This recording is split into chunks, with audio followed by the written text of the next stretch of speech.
any little error can result to a very serious problem.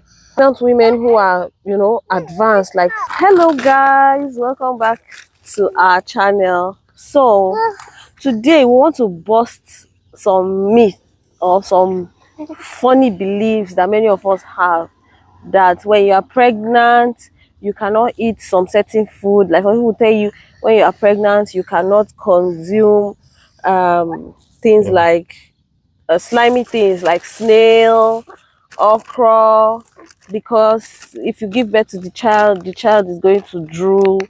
And somebody once told me as well that if I eat pineapple while I'm pregnant, I might I might miscarry my pregnancy or my baby, and some funny things like that. So today we are here to bust this myth, and that's why doctor is here to enlighten us more on the kind of food that we need to consume and the kind of food that is nutritious for us and our pregnancy and our baby while we are pregnant. So hello doctor, Hi, welcome. nice And to nice can you to help us bust all this myth and all these things that people say about pregnancy, what to eat, what not to eat?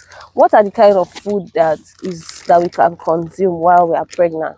Well, nice to come online again. It's nice to make a video with you again. Thank you. The topic, food a pregnant woman should consume for a healthy pregnancy, and the misconception and myth surrounding lots of food we eat. I can categorically tell you that 60 to 70% of the food we eat as Africans, they're actually good for our baby. There is no reason for us not to eat the majority. I can even say 90% of the food we eat as Africans, they're actually good for our pregnancy, and they're actually good for our health. It is the American diet, the American diet, the so-called American diet. I would say they are not, even outside pregnancy, they are not really good for us. And you could see that a lot of them are obese because of the American diet, the kind of fatty food they eat. So as an African and a pregnant woman, there are a lot of food that are cheap, healthy, that you can actually eat. But because of lots of myths that are involved in these things, many of us shy away from this food. Number one, snail. Snail is one of the best protein source that any human on the surface of the earth can eat. It is good both for the mother and for the child. It is packed with lots of vitamins, from vitamin E to vitamin A to calcium to magnesium to sodium. It is really, really good for a pregnant woman to eat snail. I can even tell you that snail is even better than the red meat we consume. Wow. Yeah. Yes, it is also good for a pregnant woman to eat red meat because of the fact that pregnant women are prone to what we know as anemia. Decreased level of red blood cells in them. So because of this, it is also important for women to eat red meat. I'll come to that. But snail is on another level. It also contains iron too, that, help the woman to, increase her blood level. You get? Because it contains iron, it contains magnesium, it contains sodium, it contains calcium, will help the child to grow bones, will help the unborn baby to develop expediently following the natural timeline of embryologic development. So it is very important that you consume snail. So it is no cause for alarm if you are consuming snail as a pregnant woman. Another myth about snail is it makes your child to drool. The truth of the matter is it has no relevance, it has no basis. Drooling in a child from newborn baby to about 3 months is natural. When the child starts drooling, maybe by 6 months, it's even still natural. But after 1 year, she has achieved this developmental milestone, going to 2 years, and she's still drooling, then there's a neurological problem. And it is not because of the fact that you consume snail that is making the child to drool.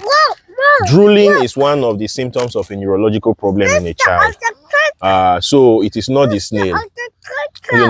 Another thing is people say about Zobo. Yes. Yeah, that you should not consume zobo. Though there are no lot of research about the ill effect of zobo on pregnancy, but from the little I've seen and from the little I've read, zobo really don't have any side effect in pregnancy. Wow. Yes, because it is also packed with vitamin C. It's packed with. Will you not tell me that you can't take vitamin C? Zobo is very rich in vitamin C, though it contains some other phytochemicals. But if you consume it adequately, not excessively, one thing we advise women is do not consume whatsoever you don't understand, especially zobo, excessively. Take it as if it is a medication. Okay. Yes, because it contains high vitamin C content. So I've not really seen anybody that comes forward and say, I drank zobo today and I had miscarriage or my pregnancy became terminated. I've not seen. So I will not actually recommend you to take zobo as if your life depends on it. Like water. Yeah, rather take it when you want to take it and be sensible. Use your discretion while you take zobo. But zobo is also good for a pregnant woman because it contains high vitamin C. What about pineapple? Well, there are a lot of misconceptions also about pineapple. Pineapple is a fruit. It's also good for a pregnant woman. It does not cause any miscarriage in pregnant women. There is no research, there is no reportable article that have categorically reported that so amount numbers of women took ate pineapple and they had miscarriage. Pineapple is also very, very rich in vitamin C. Bowel movement very well, easily, because it contains a lot of fibers. Of course, pregnancy is one thing that also predisposes women to constipation. You know, they find it difficult to pass through.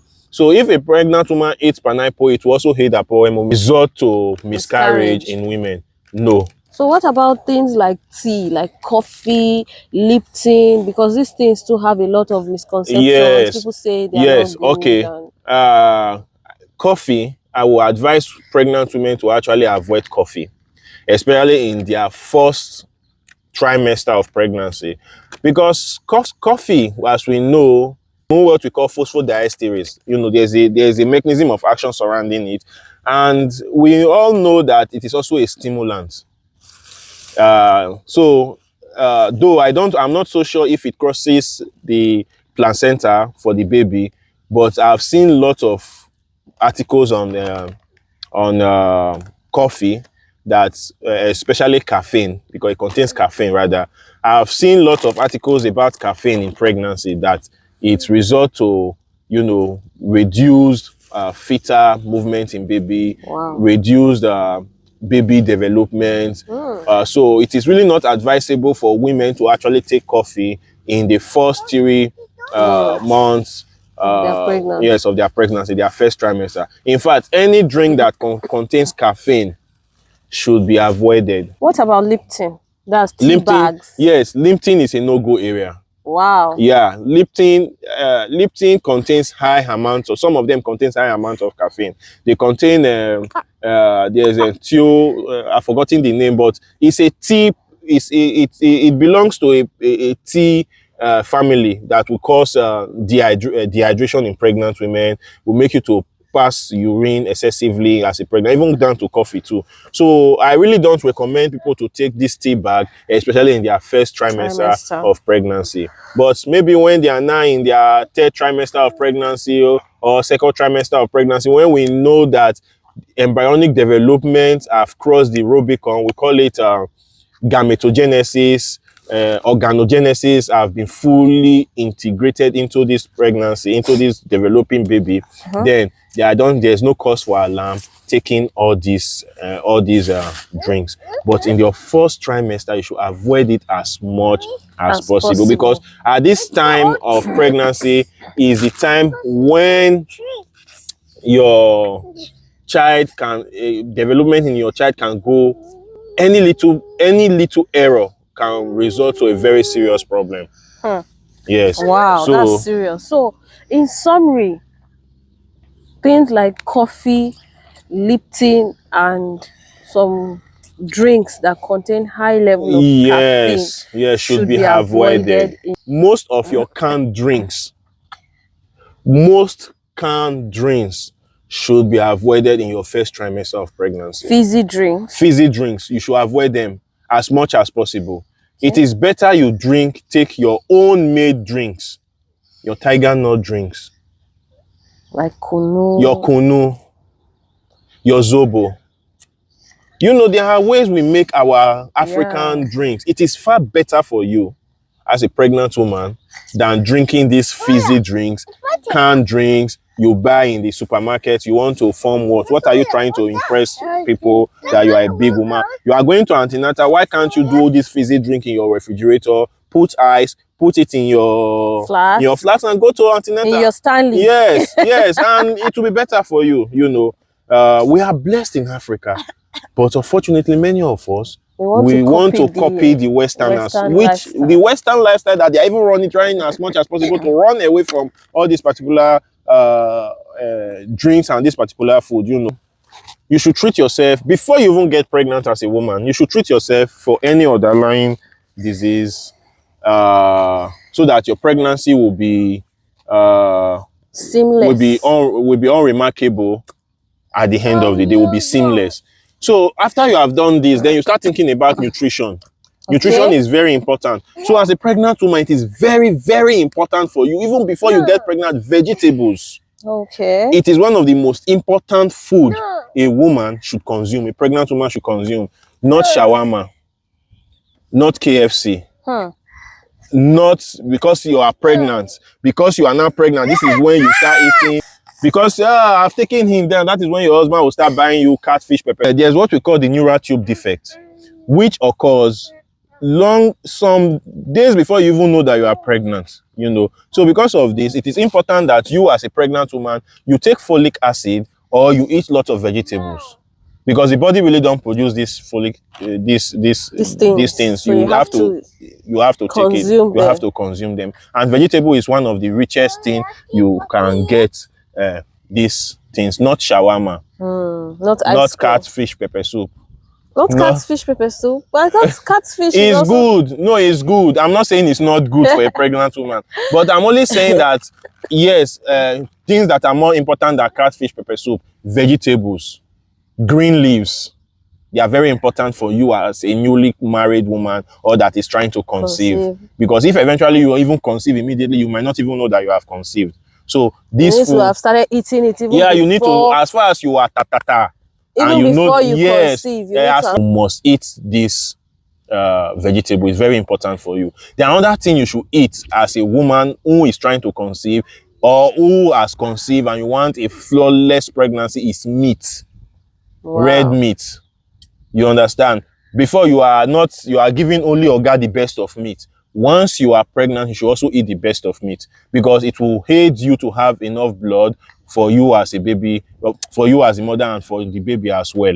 You know, if the mother is healthy, the baby will be healthy. So meat is also very, very important. What about fish? Fish also is very important. In fact, fish is important, meat is important. Fish, the reason why I will say fish is it contains omega-3 fatty acid, which is also very essential for you as a mother and for you and for the development of the baby because of the antioxidant capability of this. So is there specific food for people who are not young, pregnant women who are, you know, advanced, like let's say in their 40s, 50s, because they are considered as high risk pregnancies? So, and sometimes most of them already have things like hypertension and all those kind of things. So is there specific food for people like that? Yes, for women who are above 35 years, they are considered high risk pregnancy, you know, because there are a lot of things that can go wrong while they are pregnant. So, but you will not wait for those things to go wrong before they are into labor. Women at that age, they can suffer what we know as preeclampsia also. They can suffer what we know as gestational, in yes, they pregnancy, can suffer diabetes in pregnancy, hypertension in pregnancy. They are even at risk of developing what we know as gestational trophoblastic disease, GTD, idatiform mole disease. So some of these diseases are very, very serious disease. So as such, women of this age, they need to follow antenatal care precisely, more than the other women that are even young. And the kind of food these women should eat entails, one, food that are low in sodium, salt. They must reduce salt intake, you know, because they are already at risk of developing hypertension at that age. So they must eat food that are low in sodium, salt. Also, they must also ensure that they are doing exercise. In fact, all the food that I've listed before that a pregnant woman should eat, they should also eat it. Okay. But they should reduce salt intake. Ensure that they are going to the antenatal processes as much as they are given. And they should not lazy around. And they should not lazy around. Yes, they should move their body, because they are also at risk of developing what we know as DVT. Okay. Deep vein thrombosis. So such women should also move around. You know, they should also ensure that they are taking adequate sunlight. Vitamin D. They come out in the morning, sit under the sun, and they go inside the house, and they should not lazy around, as you said. So this is just the little thing that women that are this age, above 35 years, should do, and they will have a healthy pregnancy. All right, so there you have it, guys. We have told you the things to consume and the things to avoid when you are pregnant. I hope that this video was enlightening, and I hope to see you guys in my next video. Please don't forget to give this video a thumbs up, share, comment. You can add whatever you want to add to it. If you have whatever we did not add here, you can tell us, and I'll see you in my next video. Bye bye.